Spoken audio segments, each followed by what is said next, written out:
إن الحمد لله نحمده ونستعينه ونستغفره ونعوذ بالله من شرور أنفسنا ومن سيئات أعمالنا من يهده الله فلا مضل له ومن يضلل فلا هادي له وأشهد أن لا إله إلا الله وحده لا شريك له وأشهد أن محمدا عبده ورسوله صلى الله عليه وعلى آله وصحبه وسلم.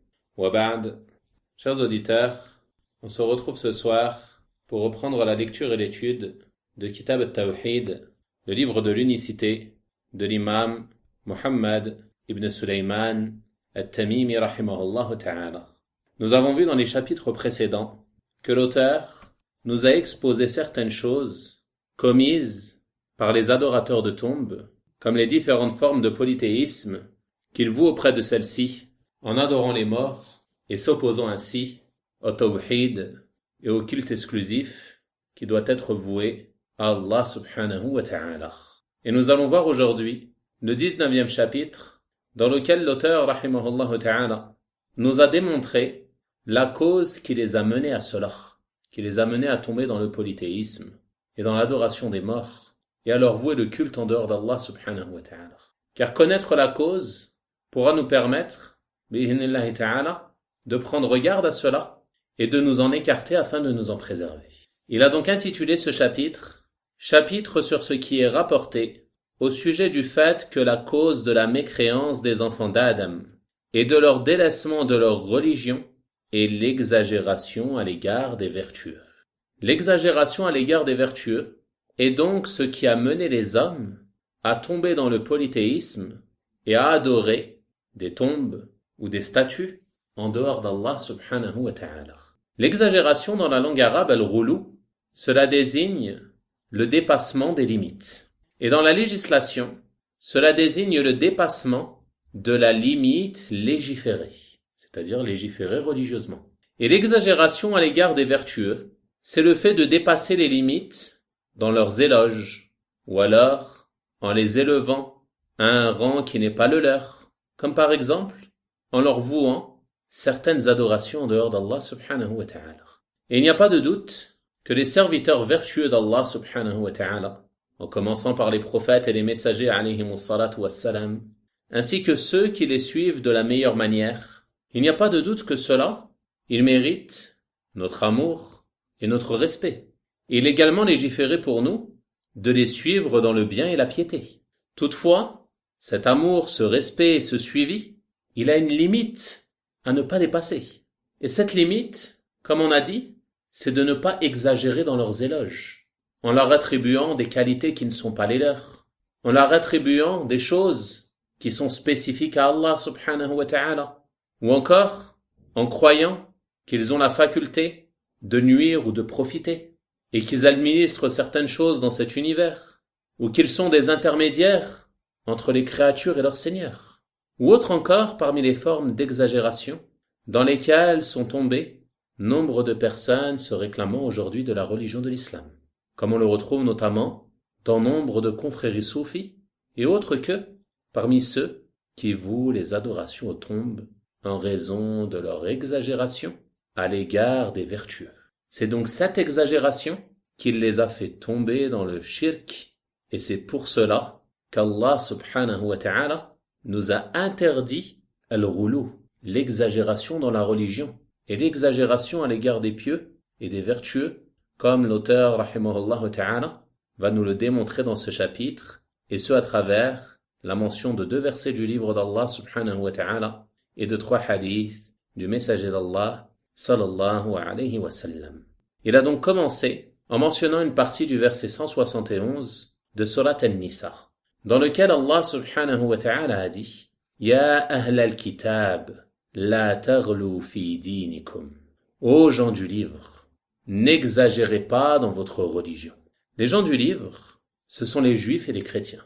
Comme on l'a mentionné dans des cours précédents, ils ont été appelés ainsi en raison du fait qu'un livre a été révélé aux prophètes auquel ils s'affilient. La Torah a été révélée à Moussa alayhi salam et l'évangile à Isa alayhi salam. Et cette appellation, il ne faut pas penser que c'est pour eux un compliment, Au contraire, cette appellation leur rappelle qu'un livre leur a été révélé, mais qu'ils n'ont pas suivi les enseignements de ce livre. Au contraire, ils s'y sont opposés. Ils ont altéré ces livres et se sont opposés au message de Moussa et de Isa, alayhim as-salam. Donc, lorsqu'Allah subhanahu wa ta'ala les nomme gens du livre, Ahl al-Kitab, ceci est en réalité un blâme, car ils n'ont pas suivi le livre qui leur a été révélé. Il dit donc dans ce verset, selon le sens rapproché, aux gens du livre, n'exagérez pas dans votre religion. Ce verset est donc une interdiction explicite de l'exagération en religion. Et l'exagération, elle peut avoir lieu par les paroles, et elle peut avoir lieu également par la croyance. On a dit l'exagération, c'est le dépassement des limites. Donc, l'exagération en religion, c'est le dépassement des limites légiférées dans les adorations, comme en les faisant d'une manière qui n'est pas légiférée, ou d'un nombre qui n'est pas légiféré, ou en un temps qui n'est pas légiféré, et ainsi de suite. Et l'exagération, elle peut également avoir lieu au sujet des personnes. N'exagérez pas dans votre religion, c'est-à-dire en exagérant au sujet des vertueux, et notamment au sujet des prophètes et des messagers, alayhimus salatu wassalam. N'élevez pas une créature au-dessus du rang qu'Allah subhanahu wa ta'ala lui a donné. Et bien que ce verset s'adresse aux gens du livre, c'est en même temps une mise en garde pour nous les musulmans, une mise en garde pour notre communauté, de ne pas faire avec le prophète Muhammad sallallahu alayhi wa sallam ce qu'ont fait les chrétiens avec Isa alayhi salam, Jésus en français, et ce qu'ont fait les juifs avec Uzair. Les chrétiens, ils ont exagéré au sujet de Isa alayhi salam. Ils ont dit Jésus, c'est lui le Seigneur, c'est lui le Dieu. Ou ils ont dit Jésus est le Fils de Dieu, ou le troisième des trois. Et tout ceci est de l'exagération à son égard, car, comme on l'a vu dans un cours précédent, Isa alayhi salam est un serviteur et un messager d'Allah. Il ne possède aucun attribut de la seigneurie et ne mérite en aucun cas d'être adoré en dehors d'Allah subhanahu wa ta'ala. Tout comme l'ensemble des prophètes et des messagers alayhimus salatu wassalam.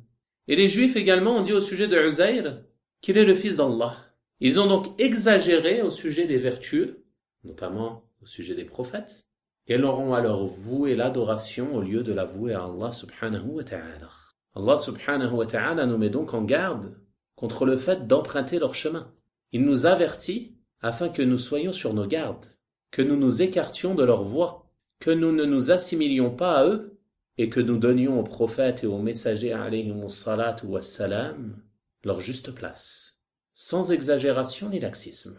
Mais malheureusement, ces formes d'exagération se sont produites au sein de la communauté. Certains ont exagéré à l'égard du prophète sallallahu alayhi wa sallam dans ses éloges, comme on l'a vu dans un cours précédent, notamment dans le poème Al-Burda à titre d'exemple d'Al-Busayri, qui attribue au prophète sallallahu alayhi wa sallam des choses qui sont propres à Allah subhanahu wa ta'ala. Également, on le retrouve dans de nombreuses confréries soufis qui vouent le culte aux morts, aux vertueux, aux walis, aux saints, et tout ceci en raison de leur exagération à leur sujet. Et ceci relève du polythéisme, et c'est une forme d'opposition à Allah subhanahu wa ta'ala et à son messager sallallahu alayhi wa sallam. Car comme on va le voir à travers de nombreux hadiths, que ce soit dans ce chapitre ou dans les chapitres suivants, le prophète sallallahu alayhi wa sallam a sévèrement mis en garde sa communauté contre le fait d'exagérer à son sujet. Cheikh l'Islam rahimahullah ta'ala a dit selon le sens d'une de ses paroles que quiconque parmi cette communauté s'assimile aux juifs et aux chrétiens en exagérant dans la religion, alors il est semblable à eux. On demande à Allah subhanahu wa ta'ala de nous en préserver. Ensuite, le cheikh rahimahullah ta'ala a mentionné un second verset qui est le verset 23 de Surat Nuh, et il a mentionné avec celui-ci une parole d'Ibn Abbas radiyallahu ta'ala anhuma nous expliquant le sens de ce verset. Il a donc dit, on trouve dans l'authentique, et ce qui est visé par l'authentique ici, c'est l'authentique de l'imam al-Bukhari rahimahullah ta'ala.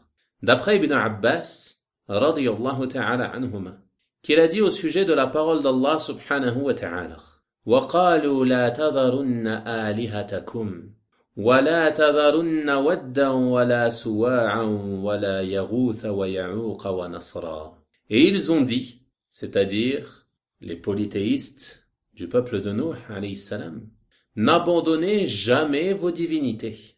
N'abandonnez jamais Wad, Suwa', Yaghouth, Ya'uq et Nasr. Il dit, c'est-à-dire Ibn Abbas, radiyallahu ta'ala anhuma, ce sont des noms, c'est-à-dire ces 5 noms qui sont mentionnés dans le verset. Ce sont des noms d'hommes vertueux du peuple de Nuh, alayhi salam. Lorsqu'ils sont morts, le diable a inspiré à leur peuple d'ériger des statues à leur effigie dans les lieux où ils avaient l'habitude de s'asseoir et de les nommer par leur nom, c'est-à-dire de nommer les statues par les noms de ces hommes vertueux qui étaient morts. Ils firent donc cela sans qu'elles soient adorées, jusqu'à ce que cette génération s'éteigne, c'est-à-dire la génération qui ont connu ces hommes vertueux et qui ont façonné ces statues à leur effigie, jusqu'à ce que cette génération s'éteigne et que la science soit oubliée. Elles furent alors adorées. Ensuite, le Cheikh rahimahullah ta'ala nous a mentionné une parole d'Ibn al-Qayyim rahimahullah ta'ala nous clarifiant la parole d'Ibn Abbas radiyallahu ta'ala anhuma. Il dit, Ibn al-Qayyim rahimahullah ta'ala a dit, plus d'un parmi les prédécesseurs ont dit que lorsqu'ils sont morts, c'est-à-dire ces vertueux, les gens s'établirent auprès de leur tombe, puis ils firent des statues à leur effigie, et après un long moment, ils les adorèrent. C'est-à-dire que ce n'est pas ceux qui ont façonné les statues qui les ont adorées, mais la génération suivante, comme l'a dit Ibn Abbas, radiyallahu ta'ala anhuma. Donc dans ce verset, Allah subhanahu wa ta'ala nous mentionne la parole de ces polythéistes du peuple de Nuh alayhi salam, qui s'enjoignaient les uns les autres à ne pas abandonner leur divinité. Et ces noms qui sont mentionnés, ce sont donc des noms d'hommes vertueux, qui étaient sur la vérité et la religion authentique. Car, après Adam alayhi salam, les gens étaient sur le tawhid, sur la religion de vérité. Ils vouaient tous le culte exclusivement à Allah subhanahu wa ta'ala. Ils suivaient la religion de Adam alayhi salam, et ce durant 10 siècles. Donc ces hommes vertueux, ils ont vécu durant cette époque. Et lorsqu'ils sont morts, et on rapporte qu'ils sont tous morts la même année, les gens furent grandement affligés. Ils étaient très tristes qu'ils soient morts, et ils pleuraient beaucoup. Alors le diable a saisi cette occasion. Il a profité de ce moment d'affliction, ce moment de faiblesse, ce moment de tristesse, et il leur a suggéré une chose qui en apparence paraissait être un bon conseil, mais qui en réalité était une ruse et une tromperie.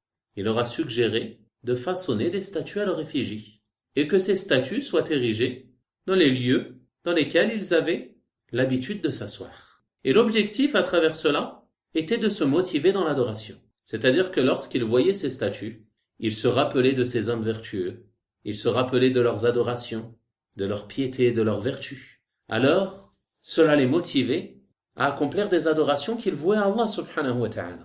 Donc le diable, il est venu à eux sous l'aspect d'un bon conseiller. Il leur a suggéré cela, une chose qui avait pour objectif d'être un moyen pour les motiver à l'adoration, à la piété et à la vertu. Car en se rappelant de ces hommes vertueux, cela les motivait à les prendre pour modèle et à suivre leur voie. Toutefois, en réalité, ce qui paraissait être un bon conseil était une ruse de la part du diable. Et le diable, il a projeté sa ruse bien loin, car il y va pas à pas. Il visait donc les générations suivantes et non pas la première génération à qui il a suggéré cette idée. Car il savait que ceux-là, ils avaient la science. La science était encore présente. Ils étaient sur le tawhid. Ils vouaient leur culte exclusivement à Allah subhanahu wa ta'ala. Ils ont donc seulement accepté ce conseil de sa part car il paraissait être un bon conseil. Mais ils sont tombés dans cette innovation. L'innovation du fait de façonner des statues afin de se rappeler des vertueux.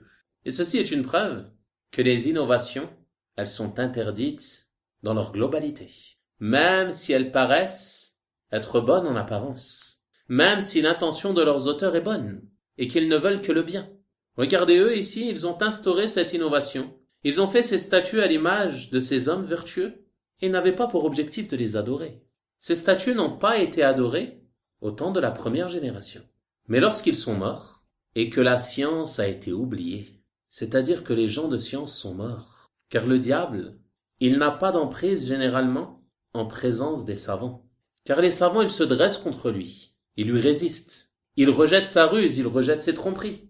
Mais il n'a de l'emprise qu'en l'absence des savants. Donc Ibn Abbas nous dit, lorsque ceux-là sont morts, la première génération, et que la science a été oubliée, c'est-à-dire que les savants sont morts, alors ces statues ont été adorées. Le diable est revenu à eux et leur a dit, vos ancêtres n'ont érigé ces statues que dans le but de se rapprocher d'elles et de les adorer. Alors ils l'ont cru et ils ont voué le culte aux statues. Et à partir de ce moment-là, le shirk, le polythéisme, est apparu sur terre et la religion de Adam alayhi salam a été altérée. Allah subhanahu wa ta'ala envoya alors Nuh alayhi salam, qui est le premier messager envoyé aux gens sur terre. On voit donc à travers cela que la première apparition du shirk sur terre, sa cause fut l'exagération à l'égard des vertueux. Allah subhanahu wa ta'ala a donc envoyé Nuh alayhi salam afin d'interdire cela et afin de ramener les gens au tawhid, mais seul un petit nombre de personnes a cru en lui. Et ils se sont obstinés dans l'adoration de ces statues, wallahu al-musta'an. Comme il est dit dans le verset, وَقَالُوا لَا تَذَرُنَّ آلِهَتَكُمْ. Et ils ont dit, n'abandonnez jamais vos divinités. Et comme on le voit dans la parole d'Ibn al-Qayyim, rahimahullah ta'ala, ceci ne s'est pas fait d'un coup. Lorsque les vertueux sont morts, ils ont d'abord commencé à s'installer, s'établir auprès de leur tombe, en y restant longuement pour se recueillir. Puis la deuxième étape est qu'ils ont érigé ces statues. Et la troisième étape, après un long moment, après que la première génération se soit éteinte, et que vienne une génération qui n'avait pas la science, alors ils ont adoré ces statues. On tire donc de cela de nombreux bénéfices. Premièrement, on voit à travers cela l'interdiction de l'exagération à l'égard des vertueux, car ceci mène au polythéisme. Et c'est pour cela que le cheikh rahimahullah ta'ala a mentionné ce récit dans ce chapitre. Et cela est très clair. Il a intitulé ce chapitre de ce qui est rapporté au sujet du fait que la cause de la mécréance des enfants d'Adam et de leur délaissement de leur religion est l'exagération à l'égard des vertueux. On a donc vu que ce qui a mené le peuple de Nuh alayhi salam à tomber dans le polythéisme, c'est l'exagération à l'égard des vertueux. Ceci est donc une réfutation très claire de ceux qui adorent les tombes aujourd'hui et qui appellent à ériger des constructions au-dessus des tombes, des mausolées, et prétendent que ceci fait partie de l'amour des vertueux. Ils disent ils invoquent les vertueux, ils les prennent pour intercesseurs, ils leur vouent des sacrifices, ils leur vouent des vœux, ils recherchent la bénédiction à travers la terre de leur tombe ou les murs de leur tombe. Et ils pensent que ceci ne fait pas partie du polythéisme. Mais ils disent ceci est une manière de manifester notre amour et notre respect à l'égard des vertueux. Et si tu viens les blâmer et les condamner pour cela, leur dire que cela relève du polythéisme, que cela est interdit, alors ils vont t'accuser de détester les vertueux, de ne pas les respecter. Ils ont donc inversé les choses, car aimer les vertueux, ce n'est pas de leur vouer des adorations qui sont réservées à Allah subhanahu wa ta'ala.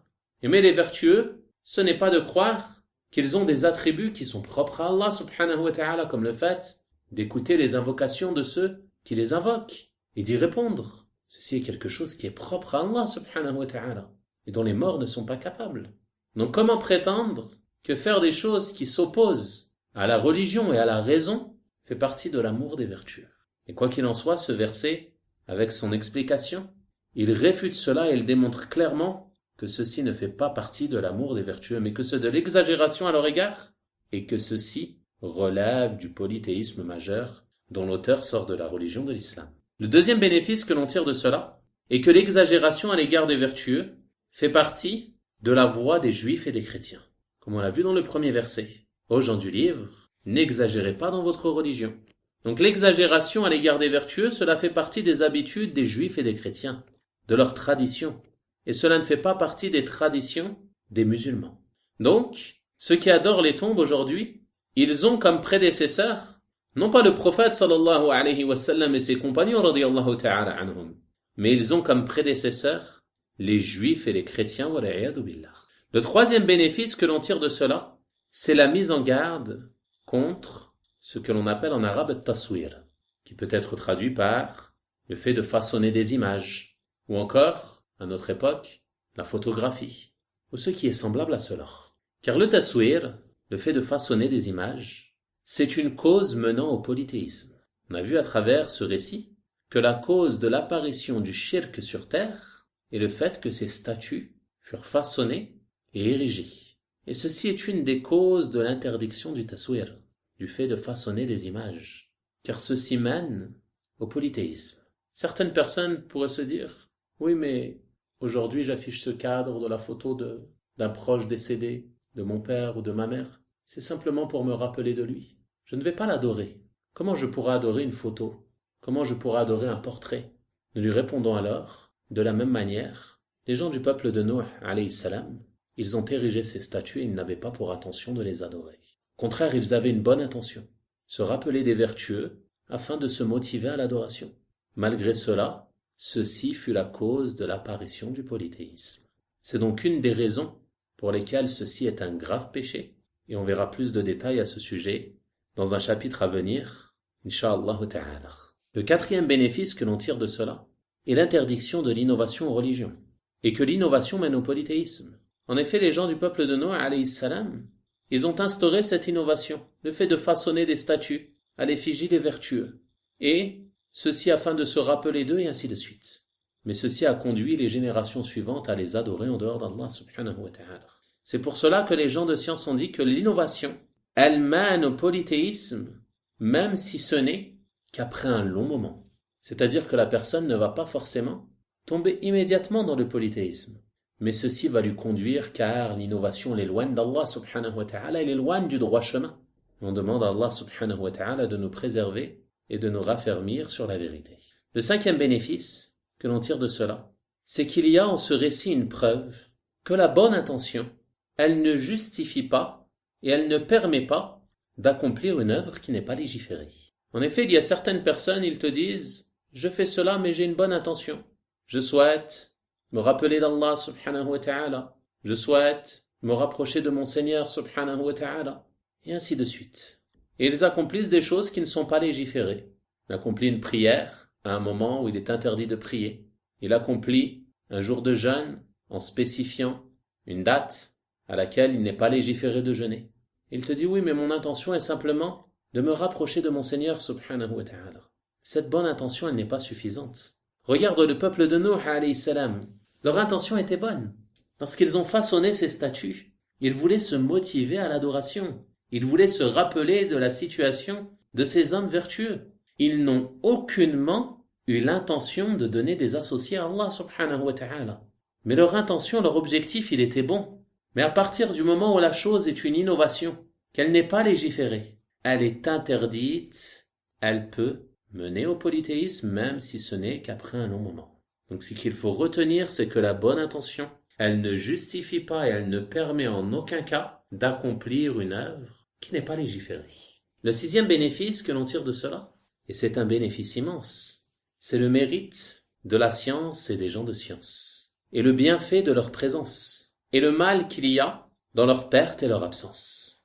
Car le diable, comme on l'a vu, il n'est pas venu appeler au polythéisme en présence de la science et des savants. Il n'a appelé au polythéisme qu'après que la science fut oubliée et que les savants sont morts. Ceci est donc une preuve que la présence de la science et que la présence des gens de science comporte un bien immense pour la communauté et que leur perte est un grand mal pour les musulmans. Le septième bénéfice est qu'il y a dans ces récits et qu'il y a dans ce récit une mise en garde contre la ruse du diable, et qu'il peut te faire paraître une chose qui est mauvaise comme étant une bonne chose, et ce afin de te tromper. Mais également, on voit qu'il y va par étapes, pas à pas, afin d'égarer les gens. Et tout ceci fait partie de sa ruse. Premièrement, il va te faire passer une chose qui est mauvaise en te la présentant sous une belle apparence. Ceci est la première étape, puis ensuite il continue, pas à pas, jusqu'à mener la personne au polythéisme et à la mécréance wal-'iyadhu billah. Et ceci ne se limite pas au diable parmi les djinns, mais cela est aussi pratiqué par les démons parmi les hommes. En effet, les prêcheurs à l'égarement, ceux qui appellent au mal, à l'innovation, ou pire encore à la mécréance et au polythéisme, ils rusent de la même manière avec les musulmans, de la même manière que ruse le diable. Ils enjolivent aux gens les innovations, ils leur présentent comme étant des moyens de se rapprocher d'Allah subhanahu wa ta'ala. Ils leur enjolivent le fait de vénérer les vertueux, de révérer leurs tombes, de faire des sacrifices auprès de celles-ci. Ils leur enjolivent ces actes, petit à petit, ambiguïté après ambiguïté, jusqu'à faire tomber la personne dans l'égarement. C'est pour cela que l'on dit sans cesse que le musulman doit être sur ses gardes au sujet de qui il apprend sa religion. Parfois, certaines personnes, lorsqu'on les met en garde contre certains sites tenus par des inconnus ou tenus par des gens ignorants qui n'ont pas les aptitudes, qui ne sont pas connus pour leur science, ils disent « Oui, mais sur ce site, je vois du bien. Sur ce site, je lis les paroles des savants de la sunna. Oui, mais telle personne, quand je l'écoute, il me rappelle certaines adorations. Il me motive à ma prière, il me motive à jeûner, à me rapprocher d'Allah. Il m'apporte du bien. » Et ainsi les gens se font tromper. Car en parallèle de ce bien, il y a un grand mal qui se propage, comme certaines innovations, certaines choses contraires à la sunna, certaines choses qui ne sont pas légiférées, et ainsi de suite, parmi les choses qui sont propagées par des gens ignorants ou par des gens aux mauvaises intentions parmi les prêcheurs à l'égarement et à l'innovation. Ne pense pas que ces gens vont venir à toi et te dire « Je t'appelle à t'opposer à la sunna du messager d'Allah. Je t'appelle à suivre une autre voie que celle de Muhammad sallallahu alayhi wa sallam. Je t'appelle à innover dans la religion. » Ne vont pas venir comme cela. Mais ils vont te présenter les choses sous un bel aspect. Et ce, afin de te tromper et de t'égarer. Le 8e bénéfice que l'on tire de ce récit, c'est l'interdiction de l'exagération à l'égard des tombes des vertueux. Comme on le voit à travers la parole d'Ibn al-Qayyim, rahimahullah ta'ala, qui a dit que lorsque ces hommes vertueux sont morts, les gens se sont établis auprès de leur tombe, c'est-à-dire qu'ils allaient auprès de celle-ci afin de se recueillir. Ceci est donc une mise en garde contre l'exagération à l'égard des tombes des vertueux et le fait d'ériger des constructions au-dessus de celles-ci. Et ainsi de suite parmi les différentes formes d'exagération qui mènent au shirk, au polythéisme, comme cela est présent dans nombre de pays aujourd'hui, wallah al-musta'an. Et on verra les détails à ce sujet dans les chapitres suivants, incha'Allah ta'ala. Enfin, le 9e bénéfice que l'on tire de cela, c'est une règle très importante qui revient dans de nombreuses questions religieuses et qui est le fait que repousser les méfaits afin de les éviter est prioritaire au fait d'obtenir des bienfaits. Et ceci est une règle connue chez les savants. Regardez ce qu'ont fait le peuple de Nuh alayhi salam. Il y avait un intérêt partiel en cela, qui était le fait de se rappeler de la situation des vertueux. Il y avait donc un certain bienfait, car cela leur permettait de se motiver dans l'adoration. Mais le méfait qu'il y avait derrière cela était plus grand, car cela les a menés au polythéisme. Donc il se peut que l'on doive parfois abandonner certaines choses qui comportent certains intérêts, mais dans le but de se préserver de méfaits qui sont plus grands. Comme on l'a mentionné, à travers l'exemple des sites internet ou des différents orateurs, etc., qui peuvent appeler ou présenter certaines choses qui sont bonnes. Il y a un certain intérêt qui est partiel à consulter leur site ou à les écouter. Mais cet intérêt, il est mineur comparé au grand mal qu'il y a derrière cela, et qui est le fait de t'égarer du droit chemin, de t'écarter de la sunna, et de tomber dans l'innovation et l'égarement. On demande à Allah subhanahu wa ta'ala de nous en préserver. Ensuite, le cheikh rahimahullah ta'ala a mentionné 3 hadiths du prophète sallallahu alayhi wa sallam. Et il a dit, et d'après Omar, c'est-à-dire Omar ibn al-Khattab radiyallahu ta'ala anhu, le messager d'Allah sallallahu alayhi wa sallam a dit, n'exagérez pas à mon sujet comme les chrétiens ont exagéré au sujet du fils de Mariam. Je ne suis qu'un serviteur, alors dites le serviteur d'Allah et son messager. Et ce hadith est rapporté par les imams Al-Bukhari et Muslim, rahimahumallahu ta'ala.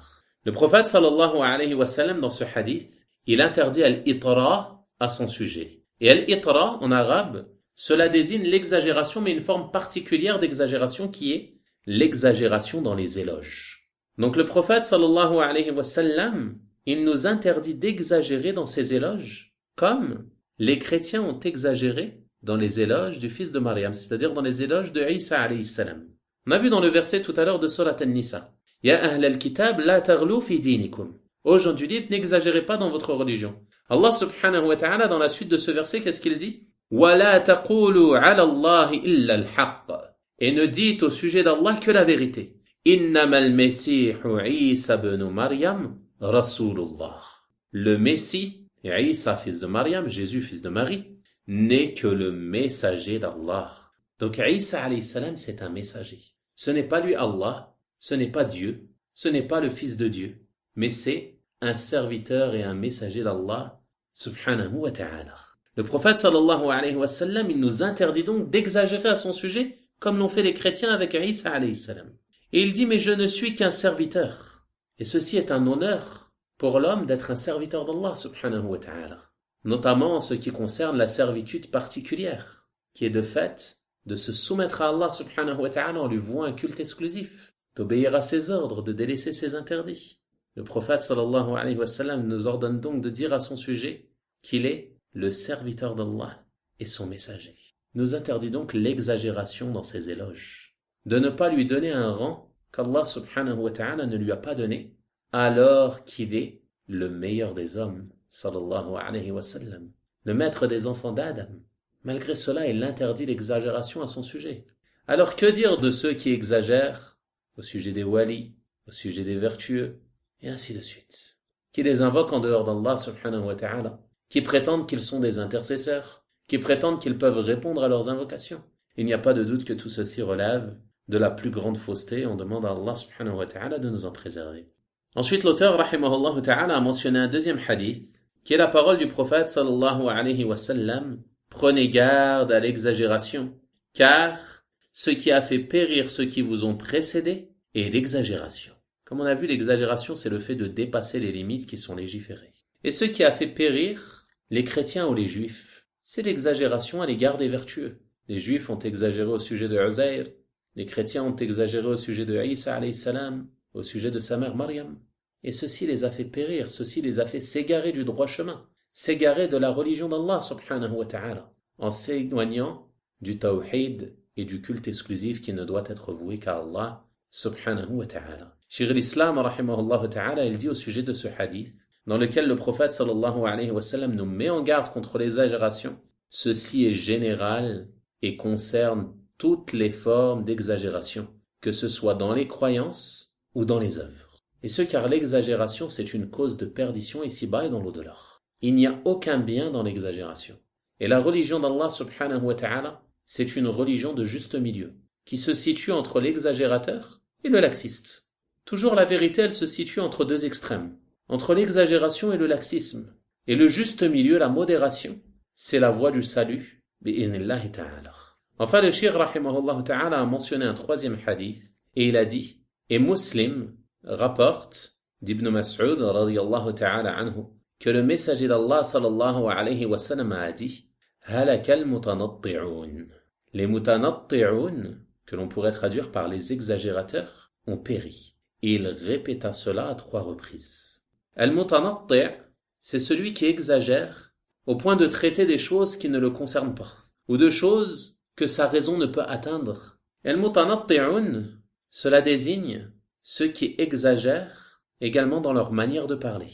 Nawawi rahimahullah ta'ala, il a dit au sujet de ce hadith que l'on en tire la réprobation dans le fait d'exagérer dans la parole en s'imposant une éloquence extrême, ou alors en utilisant des expressions ou des termes qui sont très soutenus, et ce en s'adressant aux gens de la masse ou à leurs semblables. Les gens de science ont dit comme par exemple en prononçant des paroles que les gens ne comprennent pas, ou des mots que les gens ne comprennent pas, parlant d'une manière soutenue, de sorte à ne pas se faire comprendre, comme c'est le cas de certains orateurs, qu'Allah subhanahu wa ta'ala les guide sur la voie du juste milieu.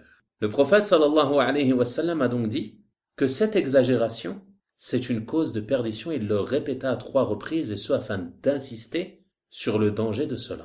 On tire de ces 3 hadiths de nombreux bénéfices, mais en résumé, on en mentionnera quelques-uns, incha'Allah ta'ala. Le premier est la mise en garde du prophète sallallahu alayhi wa sallam contre le fait d'exagérer à son sujet, notamment dans ses éloges. Car ceci mène au polythéisme, comme cela a conduit les chrétiens à tomber dans le shirk en adorant Isa alayhi salam.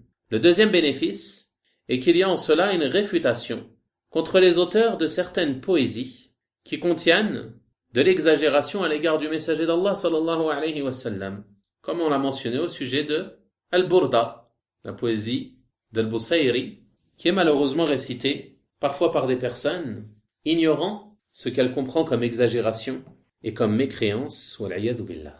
Le troisième bénéfice est l'interdiction du fait de s'assimiler aux mécréants de manière générale et plus particulièrement aux chrétiens. En effet, le prophète sallallahu alayhi wa sallam, il dit « N'exagérez pas dans mes éloges, comme les chrétiens ont exagéré au sujet du fils de Maryam. » Et ceci est une interdiction qui est générale.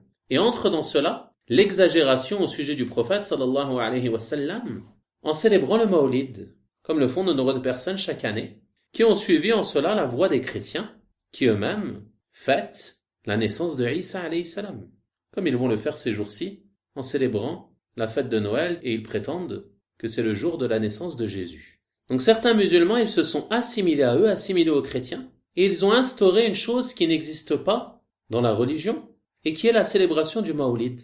Et cette chose, il est important de savoir que c'était une chose inconnue dans les premiers siècles de l'islam.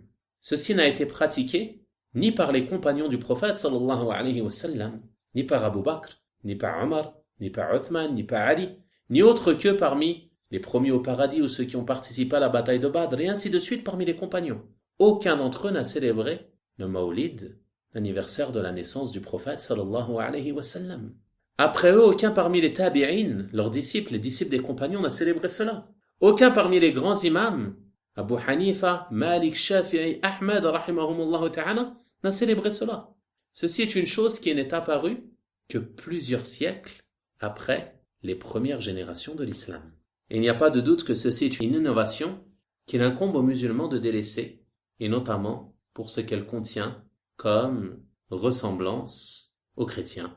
Le quatrième bénéfice que l'on tire de ces hadiths est le fait qu'il est légiféré de faire des éloges au prophète sallallahu alayhi wa sallam en mentionnant ses nobles attributs, comme le fait qu'il est le serviteur d'Allah, qu'il est son messager, qu'il appelait Allah, qu'il a transmis le message de la meilleure manière, qu'il a lutté sur le sentier d'Allah subhanahu wa ta'ala de la meilleure manière, et ainsi de suite parmi les nobles attributs du prophète sallallahu alayhi wa sallam. Tout ceci est une bonne chose et c'est une chose légiférée. Mais ce qui est interdit est d'exagérer à son sujet, comme par exemple en lui attribuant des choses qui sont propres à Allah subhanahu wa ta'ala. Le cinquième bénéfice que l'on tire de ces hadiths est la grande compassion du prophète Muhammad sallallahu alayhi wa sallam pour sa communauté. Car comme on le voit à travers ces hadiths, il a interdit l'exagération de manière générale. Et il l'interdit à plusieurs reprises et sous plusieurs angles, sous plusieurs aspects. Il a interdit l'exagération dans les éloges, il a interdit l'exagération dans la parole, et ainsi de suite comme on le verra dans d'autres hadiths dans les chapitres suivants. Le sixième bénéfice que l'on tire de ces hadiths, et qui est une chose nécessaire à comprendre, notamment lorsque tu souhaites interdire le mal.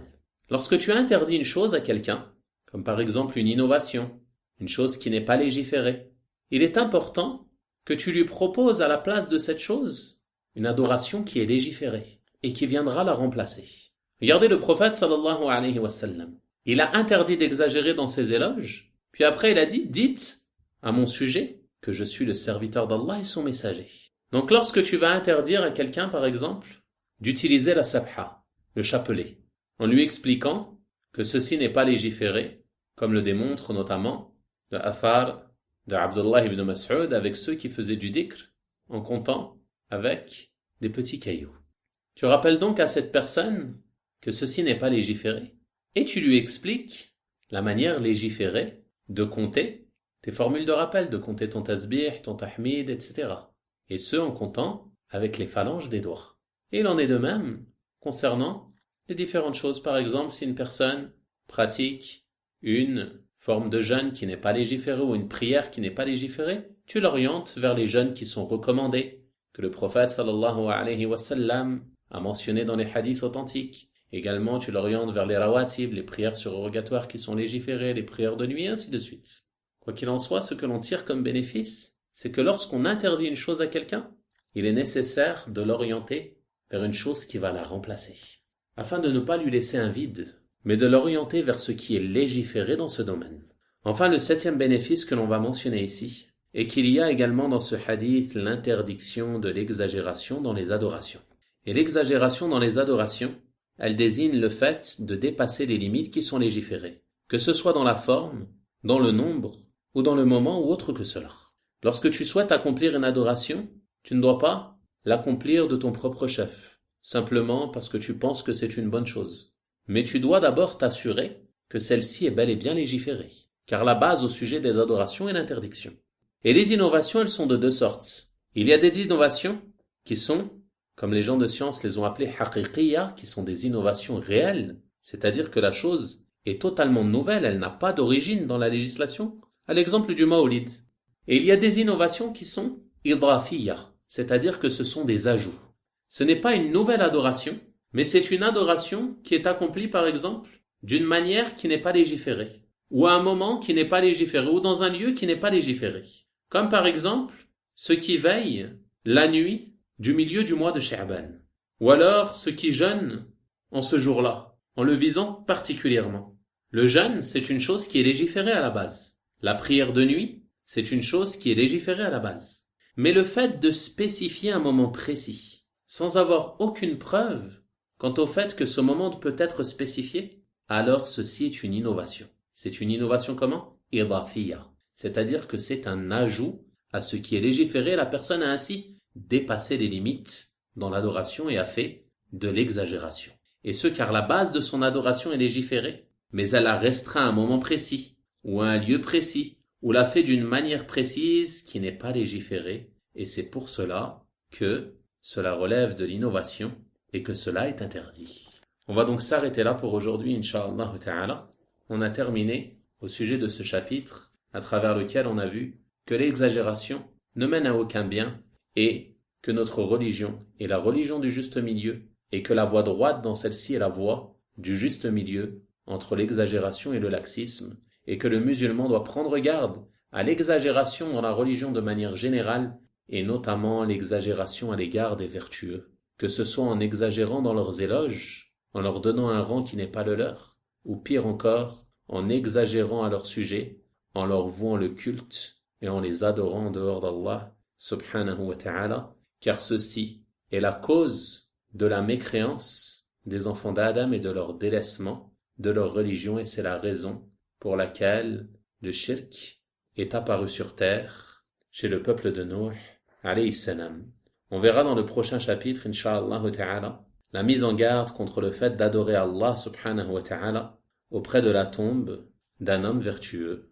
On va donc s'arrêter là pour ce soir. Wa sallallahu wa sallim wa barik ala nabiyyina Muhammadin wa ala alihi wa sahabatihi ajma'in walhamdulillahi rabbil alamin wa barakallahu fikum.